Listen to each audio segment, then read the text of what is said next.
Assalamualaikum warahmatullahi wabarakatuh. Masih kembali lagi di sini bersama kami di Ruang Dialogika di sesi ke-13. Mungkin ini part terakhir ya dari sesi ini ya Bang. Dimana di sesi ini kita akan membahas terkait NDP bab 2 dasar-dasar kemanusiaan yang nantinya itu kita di sini masih ada di paragraf ke-5 teman-teman. Gitu. Jadi sekarang ini kita masuk ke kalimat keempat ya Bang. Ya. Jadi kalimat keempat ini masih agak pendek juga nih, nggak seperti kalimat pertama dan kedua yang panjang-panjang teman-teman. Jadi kalimat keempat ini berbunyi, dia menyerap segala sesuatu yang baru dan berharga sesuai dengan perkembangan kemanusiaan dan menyatakannya dalam hidup berperadaban dan berkebudayaan. Ya, ada kalimat dia menyerap segala sesuatu yang baru dan berharga. Menyerap berarti apa? Menyerap berarti kan kita punya, mengambil. Kita punya sifat terbuka. Ya nggak? Menyerap segala sesuatu berarti sikap terbuka mau belajar dari yang lain. Ya kan? Oke ya. Nah, terus sesuai dengan perkembangan kemanusiaan. Sesuai dengan perkembangan kemanusiaan artinya dia peduli pada perkembangan manusia. Perkembangan itu artinya sejarah manusia. Ya kan? Maka sejarah manusia, dinamika manusia itu sama dengan update. Kita nih update. Dinamis. Ya, update artinya kita selalu apa ya? Selalu berjalan gitu. Ya, update sama informasi, sama perkembangan ya. Berkembang. Ya kan, update, peka, peduli.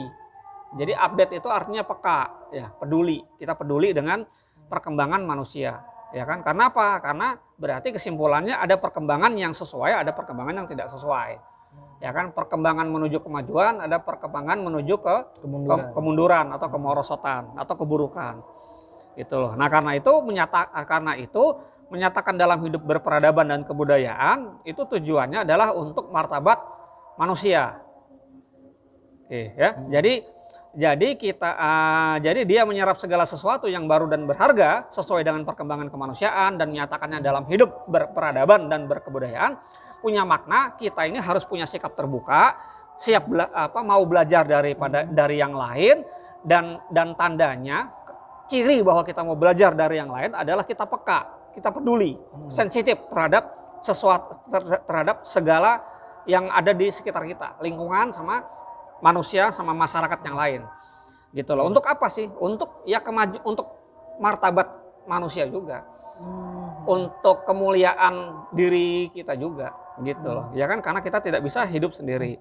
Oke, lanjut ke kalimat selanjutnya. Kalimat selanjutnya di sini dia adalah aktif, kreatif, dan kaya akan kebijaksanaan. Oke, ada kata-kata wisdom hikmah di situ. Iya. Ya. Wisdom hikmah. Nah, aktif, kreatif, kaya, ya. Ya kan, dia adalah aktif, kreatif, ya kan? Dan kaya kebijaksanaan. Aktif, kreatif itu artinya sibuk mencari ya. Aktif, orang yang aktif itu berarti kan sibuk mencari. Kreatif itu artinya berkarya, mengkreasi, menciptakan. Gitu. Jadi bukan asal sibuk, asal sok sibuk, asal gerak, enggak. Ya kan, dia mencari. Nah, sedangkan kaya akan kebijaksanaan. Kebijaksanaan itu apa? Kebijaksanaan itu hikmah. Kebijaksanaan itu bahasa Arabnya hikmah atau spiritual, dimensi spiritual dalam diri manusia. Kalau kita lihat dari KBBI ya, Kamus Besar Bahasa Indonesia, hikmah itu punya beberapa arti. Dia tuh bisa kebijaksanaan dari Tuhan, ya kan, atau kesaktian, ya, kekuatan gaib. Terus punya makna ya yang dalam atau manfaat. Jadi punya hikmah artinya dia memiliki punya hikmah, punya kebijaksanaan, itu pasti nilai yang dia dapat dari Tuhan. Dari Tuhan. Gitu. Ya, gitu loh. Nah, makanya orang yang punya hikmah, punya hikmat, kebijaksanaan, itu pada dasarnya dia orang yang punya spiritualitas dia sudah utuh, konsep dirinya sudah selesai. Nah, dan ini sesuai dengan kalimat selanjutnya, silakan. Kalimat selanjutnya, dia berpengetahuan luas, berpikiran bebas, berpandangan lapang dan terbuka, bersedia mengikuti kebenaran dari manapun datangnya. Ya kan? Ya, ini sebetulnya mengulang lagi ya, menegaskan. Berpengetahuan luas artinya dia mencari ilmu dari manapun. Berpikiran bebas artinya dia tidak dibatasi oleh sekat-sekat. Dia tidak memberikan judgement, ya nggak, tidak memberikan apa, tidak berprasangka, ya kan. Dia menahan diri untuk menilai sesuatu yang belum utuh dia terima.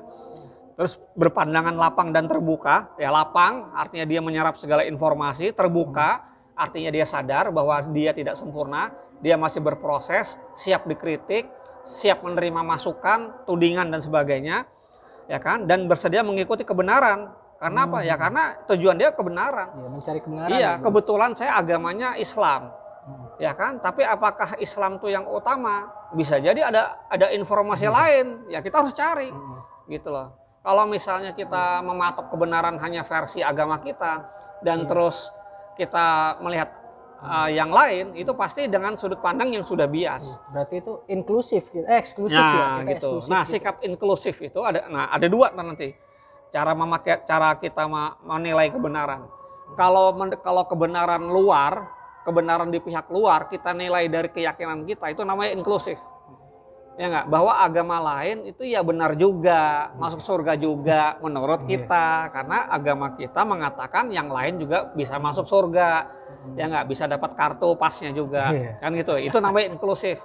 Tapi kalau misalnya kita melihat kebenaran dari sumber kebenaran itu bukan dari diri kita, maka namanya pluralis, gitu. Jadi bagaimana memahami kasih menurut agama di luar kita, ya harus dari sananya, dalami gitu loh. Misalnya kita dengar ada agama Zoroaster, ada agama lokal Sunda Wiwitan, atau mungkin agama apa segala macam, terus juga Hindu, Buddha, Kristen, memahami sempurna, memahami kasih, ya udah dalami versi mereka.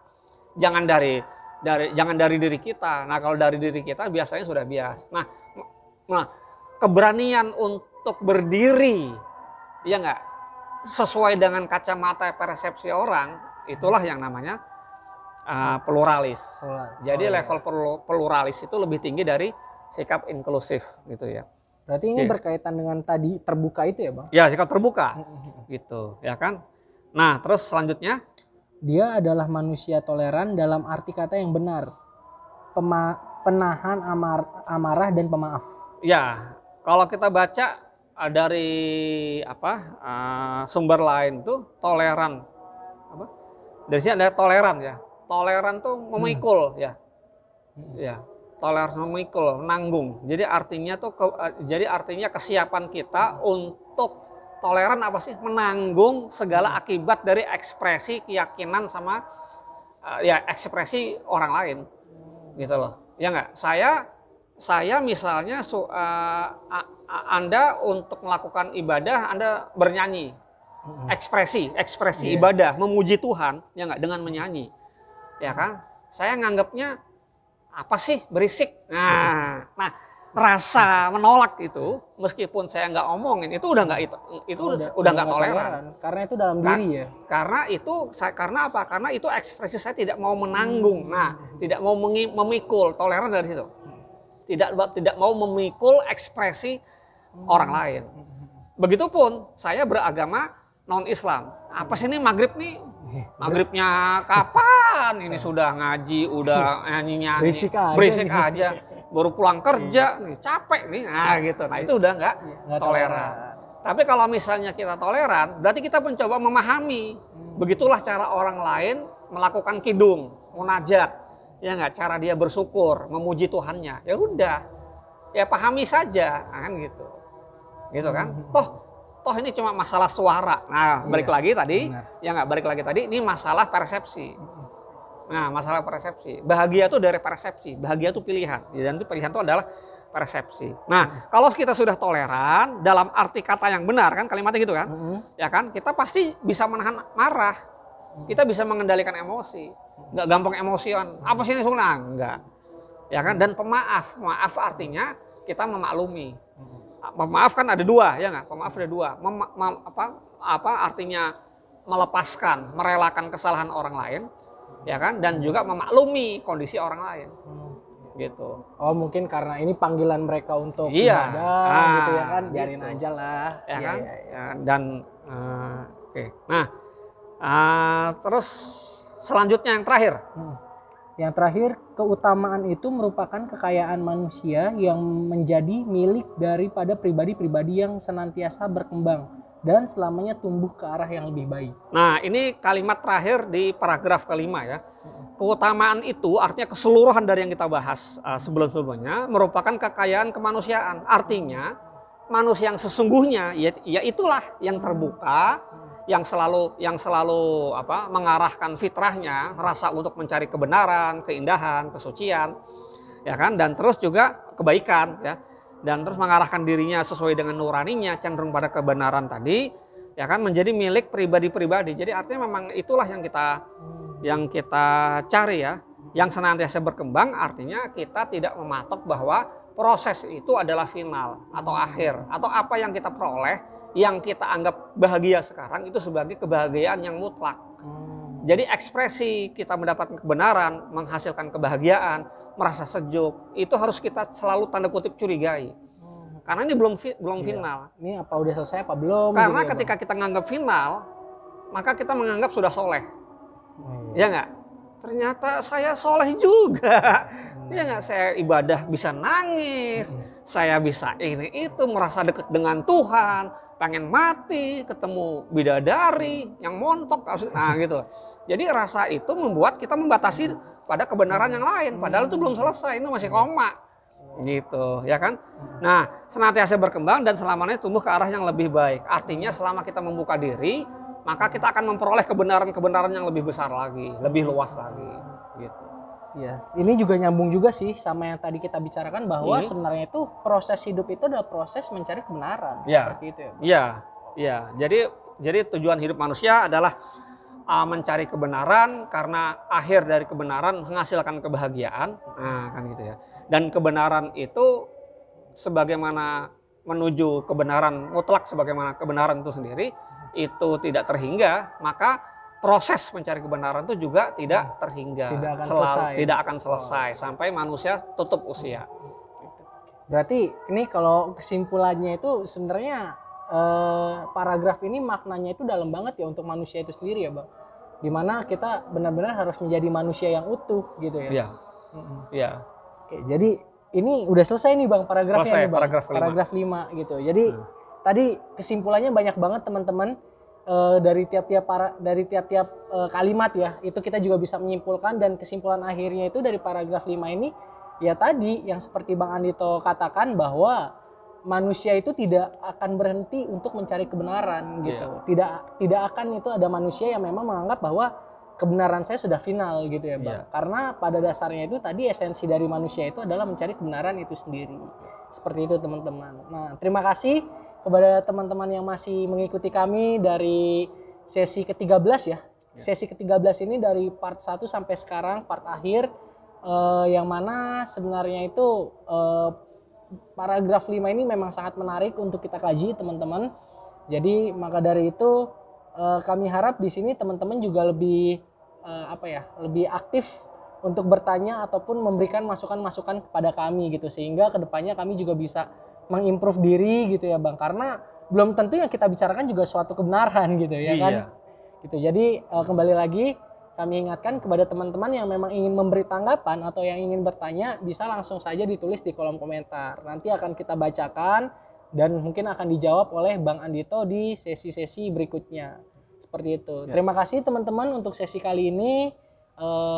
Kami kembali ingatkan untuk jangan lupa support kami dengan cara subscribe, terus kalian juga bisa like, share, dan juga komen. Sampai berjumpa di sesi berikutnya. Saya Rizky Fitrayansa dan Bang Andito pamit undur diri. Sekian, selamat berjumpa di Ruang Dialogika yang akan datang. Assalamualaikum warahmatullahi wabarakatuh. Assalamualaikum warahmatullahi wabarakatuh.